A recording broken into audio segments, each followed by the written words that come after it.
FT Senior Insider Ken Rosenthal with us right now, and you've got AJ and Kratz from Yankees camp. Ken, great to see you. Actually, I want to start with the Mets. So we have a few articles that we had from you this week in The Athletic, and that one stood out to me in terms of their rotation because you see so many Mets fans going, what are they doing? Why aren't they signing Quintana right now? So can you explain what you wrote about and why they're not going to just jump to sign another starter?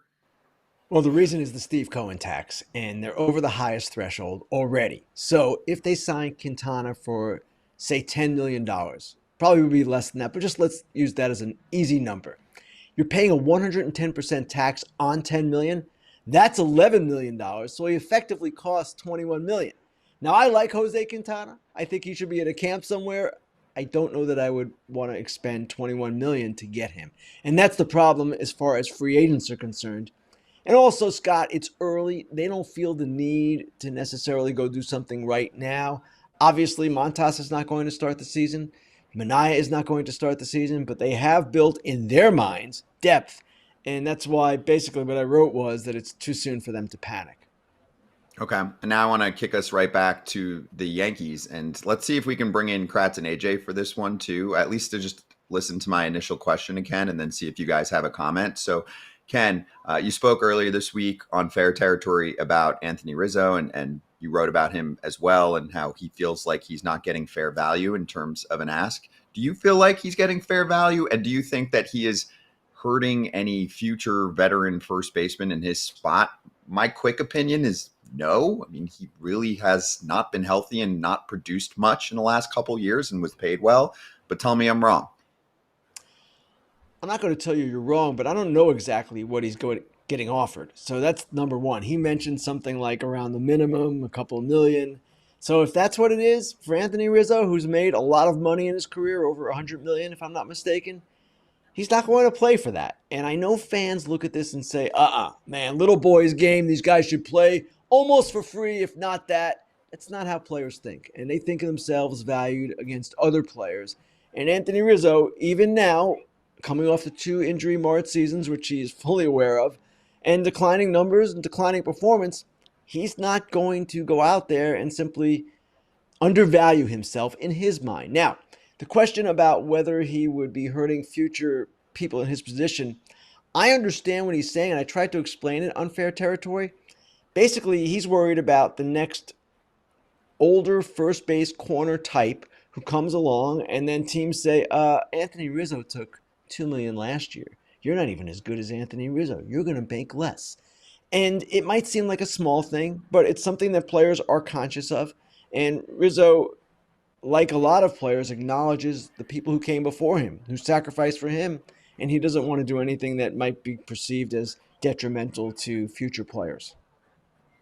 Ken, here's my thing with that.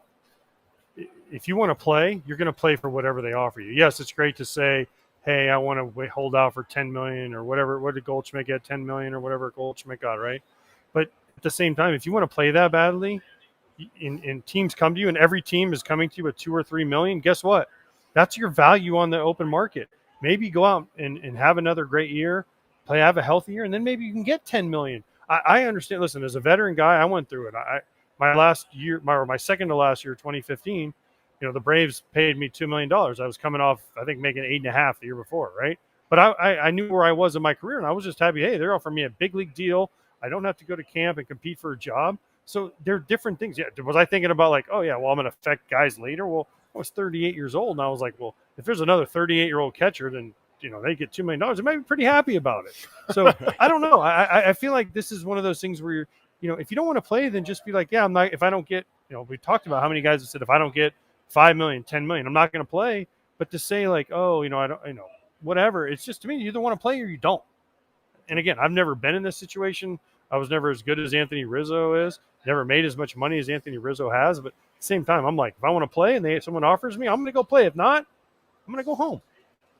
Now, I understand, AJ, and certainly that's a fair point. And in my view, I look at this not just in baseball, but in individual circumstances, people I know, relationships I have with people. Everybody has their own personal situation, right? And everyone has their own circumstances and reasons for doing things. And I don't know that I'm going to sit here and judge and say, you should play for 760. I understand what you're saying about if you want to play, just go play. And a lot of fans think that too. But But and he's not going to Anthony get Rizzo, 760. He's not going what's to get that? 760. He's going to get a few $1,000,000. No team is Okay, going to go to so Anthony Rizzo and say you're getting the minimum. They're going to offer him a right. few $1,000,000, right? In So his to mind, me, it's well, like, is apparently it? he said, actually, AJ, he said some teams were basically offering him around the minimum. So I don't know about that. And I've heard of some NRIs being offered to some pretty accomplished players in recent days, guys who do not deserve NRIs. So I don't know exactly where he is with the offers. His family circumstance is another thing. He's having a baby, or his wife's having a baby in July, I believe it is. It's their first one. He's got to feel like it's worth it to him. Now, what's worth it to him might not be what's worth it to you or me. And I understand that. But again, each personal situation is different. More in a minute, but first, a quick word from our sponsor of this video. This year, there's nothing holding you back from loving your hair again. Let Nutrafol target the key root causes of your thinning hair and help you grow stronger, healthier strands from within. Nutrafol is the #1 dermatologist-recommended hair growth supplement brand, trusted by over 1.5 million people. See thicker, stronger, faster-growing hair with less shedding in just 3 to 6 months with Nutrafol. Building a hair growth routine is simple. Purchase online, no prescriptions required. Automated deliveries and free shipping keep you on track. Plus, with a Nutrafol subscription, you can save up to 20%.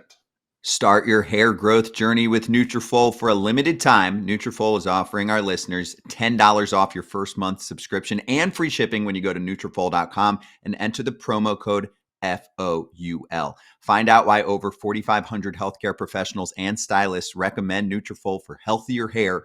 Nutrafol.com, spelled Nutrafol.com, promo code FOUL. That's Nutrafol.com, promo code FOUL.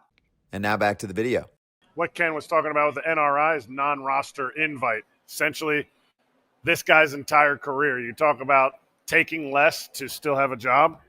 Everybody goes through it. Anyway, speaking of a guy that takes less to still have a job or has gotten paid more to still have a job, tell us about your article about Hedgie, about Austin Hedges and how it came about, but also to me, this is exactly the fun stuff that you miss as a player. Well, I'm going to talk about how it came about probably next week on Fair Territory. So I'll save that one. But it was a lot of fun to do, Eric. And just the stories from inside the clubhouse, and some of them are almost, I guess, 2 years old now, from the 23 championship season for the Texas Rangers. Sometimes you have to wait to get these stories, and they're worth it. He is a guy that connects people. And I saw, as I always do, I look at the fan comments under the article, and people, some get it, and a lot don't. A lot say, oh, he's getting $4 million, he's a 186 career hitter. Read the article, and you'll understand why he's getting that money. One, he is an elite defensive catcher, one of the best in the game defensively. And the other thing is he does have this rare ability, and it is rare, to bring people together with humor, with affection, all kinds of things that he does. And he's very mindful of it. He's very intentional about it. So he's a different kind of player, obviously, different kind of profile than almost anyone in the game. But I encourage people to read it because it goes into not just the antics that he has in the clubhouse, but his serious approach to the game and the way he goes about himself defensively and helping pitchers. He offers things that can't be measured on a stat sheet, period. And the Guardians, one of the most frugal teams, one of the most analytically minded teams, they obviously see it. So all those fans out there say, I don't understand how this guy can have a job. If you're smarter than the Cleveland Guardians, be my guest. Go run a team. Hey, by the way, don't tell the analytics people that there's things you can't measure, Ken, because you're going to get in trouble. I know. A lot of trouble. A lot of trouble for that one. All right. I got to ask you, because we're in Yankees camp, they're playing the Cardinals today. There's a certain third baseman that made a long drive from Jupiter to Tampa, right? Eric and I have kids that play on high school, and they have to go to these showcases. Is this possibly a showcase for Nolan Arenado today? Because this isn't in his mind, it might be. Right, but I mean, it certainly might be. Yeah, I think Brendan Cuddy from The Athletic just put a tweet out there, I don't know, 10, 15 minutes ago, in which he said, yes, it's perfectly normal for an accomplished veteran to take a 3-hour bus ride to play in a spring training game. No, what he means is it's not normal at all. And it does show me that Arenado wants to play in front of the Yankees and maybe give them something to think about. Now, at this point, the flexibility of offensive decline. But perhaps if they move Stroman, and I'm not sure if they're going to be able to do that, but if they can, perhaps then this opens up a little bit, and that's what Arenado's thinking. I like it. I think we lost Scott. We lost Scott. Better show now, Ken. Well, Ken, we know you have to go. Where are you today, by the way? Fort Myers, Red Sox. Oh, Fort Misery. Oh, is that why? Where are the Yankees? You're at the Red Sox? Is trying to rekindle the rivalry. Cool. AJ, I got to thanks, go. Ken.